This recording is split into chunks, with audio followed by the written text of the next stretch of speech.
أحسن الله إليكم شيخنا بارك الله فيكم ونفع فيكم. هل الحديث إذا جاء بسند حسن لذاته وآخر ضعيف محتمل هل يقوى فيرتقي للصحيح لغيره أم يبقى حسن فقط؟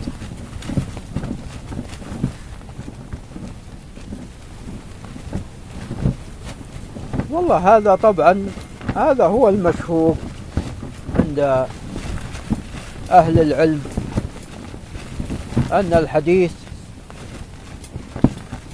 إذا تعددت طرقه قوي ووصل إلى درجة الصحة، بمعنى أنه يعني يجزم بأن هذا الخبر محفوظ عن رسول الله صلى الله عليه وسلم.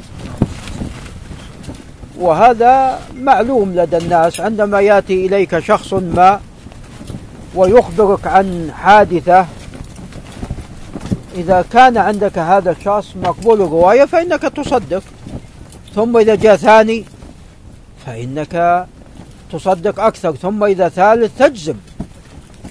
وحتى لو كان في الأول يعني يهم كذا ويخطئ، وجاء آخر ويثبت ما قال أو يؤيد ما قال، فهنا تجزم.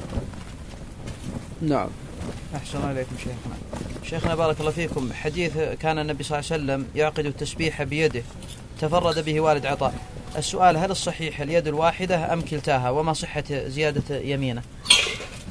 ترى بالنسبة للسؤال السابق يعني المشهور عند المتأخرين أن الحسن لذاته مع الحسن لذاته يقوى إلى الصحيح لغيره، وأن الطرق إذا كان فيها ضعف تتقوى إلى الحسن لغيره. يعني هذه اصطلاحات، وإلا الإنسان يجزم إذا تعددت الطرق، وإن كان يعني لا تخلو من كلام، لكن بشرط لا تكون ساقطة هذه الطرق أو منكرة أو شاذة، فتعددها يجزم الشخص بثبوت هذا الخبر. نعم.